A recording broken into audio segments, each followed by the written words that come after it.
So you have to come to this, and not to accept only to respond to the concerns of the people, but sometimes say, let me tell you about my questions, not only responding to yours.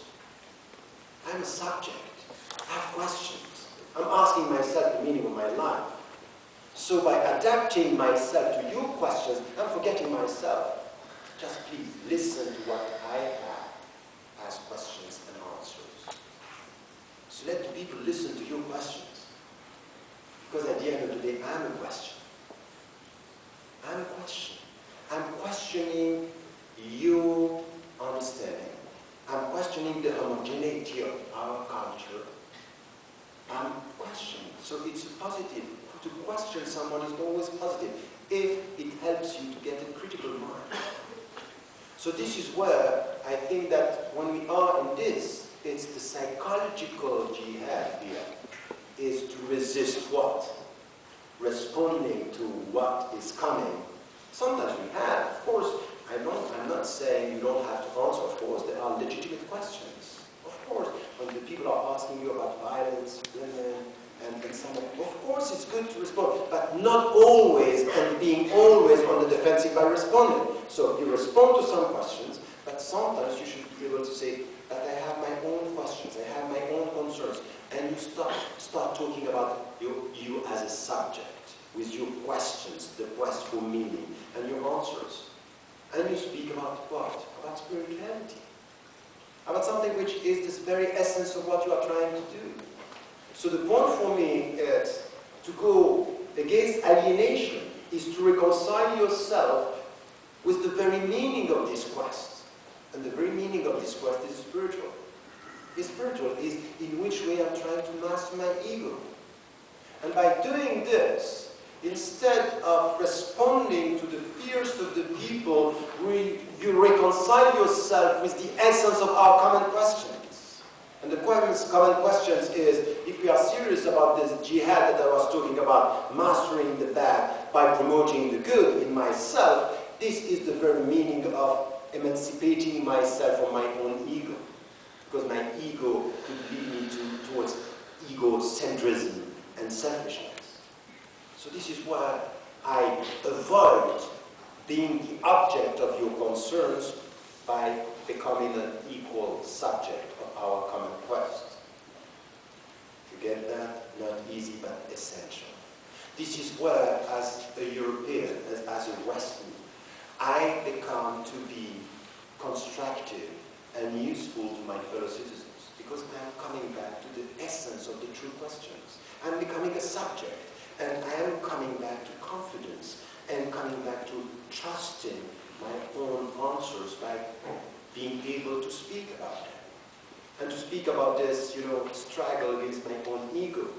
And when I see a Christian, or I meet a Christian, or a Jew, or a Buddhist, or an atheist, an agnostic, and I speak about this, I'm going from let us forget about your fears about me and come about our common questions about the future.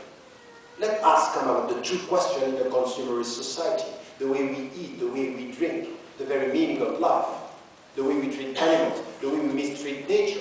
Let us come to this. This is the way you avoid alienation, not to think about yourself through the eyes of the others. So these are very important thing when we speak also of dignity. There is a very central verse in the Quran, وَلَقَدْ كَرَّمْنَا بَنِي آدَمَ. We gave dignity to human beings, not only to Muslims, to human beings. The question of dignity. And I say, you know what? When I become a subject, I'm dignified. And when you listen to my questions, you respect me. If you only want me to respond to your questions, you don't respect, you don't listen to me. You don't think that I can give you something. And this is what I'm saying to my fellow citizens everywhere I go, and in Canada exactly the same. I have a question to you. Do you think that I could be a gift? Do you think that I have something to give you? Not only to answer your fears, but maybe to give you as a gift for your peaceful life? Not by pushing you to become a Muslim, but by helping you to be a better human being. Isn't it that possible? If yes, there is hope. If not, we need time. I'm not talking about strategy.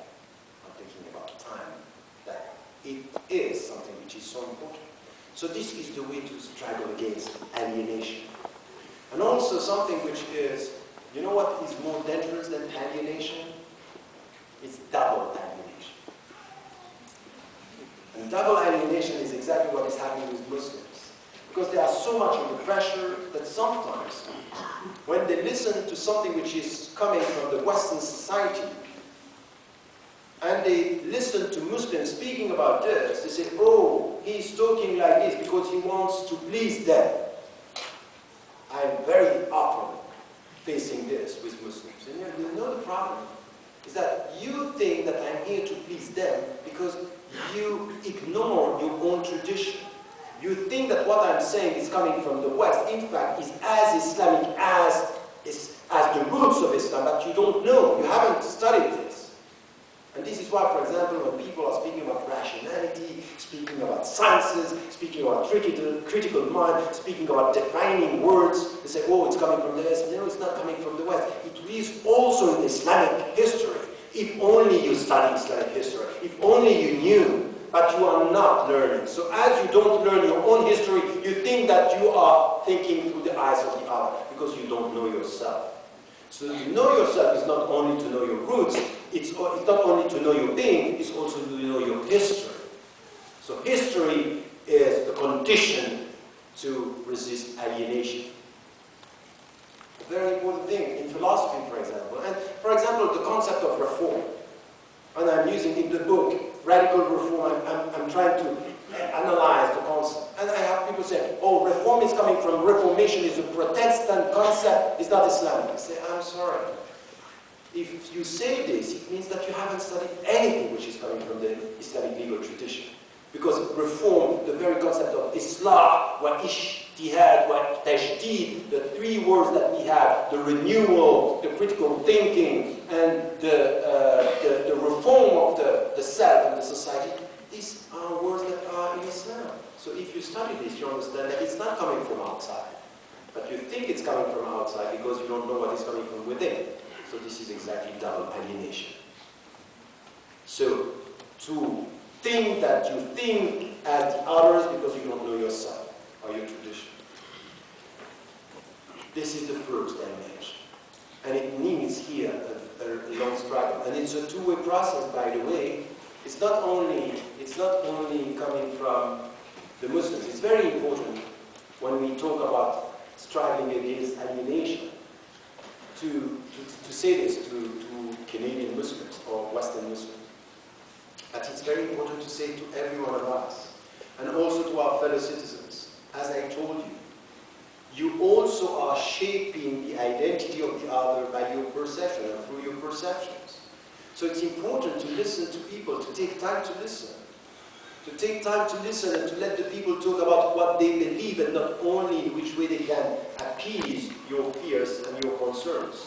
So curiosity, it's important. Listening to people, it's important. To think that the people could be a gift, it's important. So this is why I'm always saying to the people, go beyond your emotions and come studying, learning, reading books, knowing about the people. And if it's difficult to expect this from the society because we are reading less and watching TV more, in universities, it's a condition. Universities are useless if it's not the places where we are reading and creating this critical mind that we understand that it's positive, diversity is positive. Critical thinking is positive. To ask questions and to listen to what the people have to say. To listen and to learn from other traditions. So I would say it's a two-way process. Because I have some young Muslims coming to me and telling me, you know what, I tried to talk to people, I tried to explain, I tried to speak about my heart, about my quest, but they don't care, they don't listen. They see in me the problematic Islamic dimension. And even if I come as citizens, they remind me that I'm a Muslim, so it's a problem. So it's really an educative, two-way educative process that we have.